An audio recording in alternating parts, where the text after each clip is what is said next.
Flower show കഴിഞ്ഞിട്ട് നമ്മൾ നേരെ പോയത് വണ്ടർ വാട്ടർഫാളിലേക്ക്. ഫ്ലവർ ഷോ നടക്കുന്നതിൻ്റെ നേരെ ഓപ്പോസിറ്റുള്ളതാണിത്. അതിൻ്റെ എൻട്രി പോയിൻ്റാണ് നമ്മളിപ്പോൾ കണ്ടുകൊണ്ടിരിക്കുന്നത്. എൻട്രി തന്നെ അടിപൊളിയായിരുന്നു. ആർട്ടിഫിഷ്യലായിട്ടുള്ള തുമ്പികളും അതേപോലെ വണ്ടികൾ, അങ്ങനെ കുറേ ജീവികൾ, അങ്ങനെ നല്ല അടിപൊളിയായിട്ടുള്ള ഒരു കാഴ്ച തന്നെയായിരുന്നു ഇത്. നല്ല രസമായിരുന്നു. പിന്നെ അവരതിനെ ഡെക്കറേറ്റ് ചെയ്തിരിക്കുന്ന കാണാനും പിന്നെ അതിൻ്റെ ലൈറ്റിങ്സ് എല്ലാം നല്ല നല്ല അടിപൊളിയായിരുന്നു.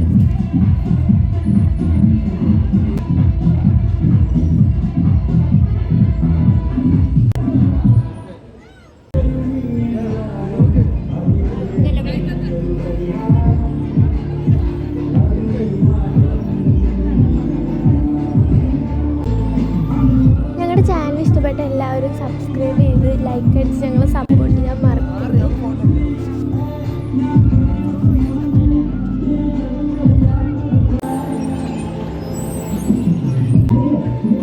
എൻട്രീൻ്റെ അവിടെ തന്നെ ഞങ്ങൾ കുറേ നേരം ഇതെല്ലാം നോക്കി നിന്നിരുന്നു. കാരണം അത്രയ്ക്ക് നല്ല രസമുണ്ടായിരുന്നു, കാണാനും അത്യാവശ്യം കാഴ്ചകളുണ്ടായിരുന്നല്ലോ. പിന്നെ അതിന് ശേഷം ഞങ്ങൾ ഈ എൻട്രി കഴിഞ്ഞിട്ട് ഞങ്ങൾ വെയിറ്റ് ചെയ്തിരുന്നു. തന്നെ ഒരു അടിപൊളി കാഴ്ചയായിരുന്നു. ഈ ഹേർട്ട് ഷേപ്പിൽ ഫ്ലവേഴ്സ് വെച്ച് അടിപൊളിയായിരുന്നു. പിന്നെ ഞങ്ങൾ അതിൻ്റെ നേരെ ഇങ്ങനെ പോയിരുന്നത് ആർട്ടിഫിഷ്യൽ വാട്ടർഫാളിലേക്കാണ്. അതും ഫാന്റാസ്റ്റിക് ആയിരുന്നു. പിന്നെ ഞങ്ങൾ അവിടെ പോയി കുറച്ച് ഫോട്ടോസൊക്കെ എടുത്ത് അവിടെ നിന്ന് ഞങ്ങൾ തിരിച്ചു. അതിന് ശേഷം നമ്മൾ അതിന് തൊട്ടപ്പുറത്തുള്ള DJ വാട്ടർഫാളിലേക്ക്.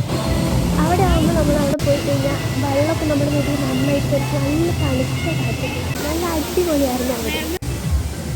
പിന്നെ അവിടെ ഫ്ലവേഴ്സൊക്കെ വെച്ചിട്ടുള്ള നല്ലൊരു അടിപൊളി ഹേർട്ടും ഉണ്ടായിരുന്നു, കാണാൻ നല്ല രസമുണ്ടായിരുന്നു. അവിടെ നിന്നുള്ള വാട്ടർഫാളിലേക്കുള്ള വ്യൂവും അടിപൊളിയായിരുന്നു.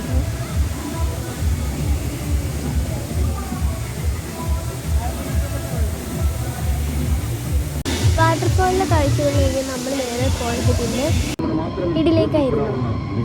അവിടെ നമ്മൾ ഫസ്റ്റ് തന്നെ പോയപ്പോൾ കണ്ടത് ഗോസ്റ്റ് ഹൗസ് ആയിരുന്നു. അതിൽ നമ്മൾ കയറണമെന്ന് വിചാരിച്ച് കുറച്ചൊരു ഡൗട്ട് അടിച്ചിരുന്നു. പക്ഷെ നമ്മൾ പിന്നെ കയറി. പിന്നെ നമ്മൾ നേരെ ജയിലിലേക്കാണ് പോയത്.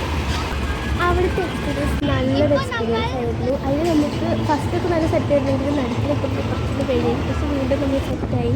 പിന്നെ നമ്മൾ നേരെ ഫുഡ് കഴിക്കാനായിരിക്കും. അപ്പോൾ ഫുഡ് കഴിച്ച് ഞങ്ങൾ നേരെ അവിടെ നിന്ന് ഇറങ്ങിയിട്ടാണ്.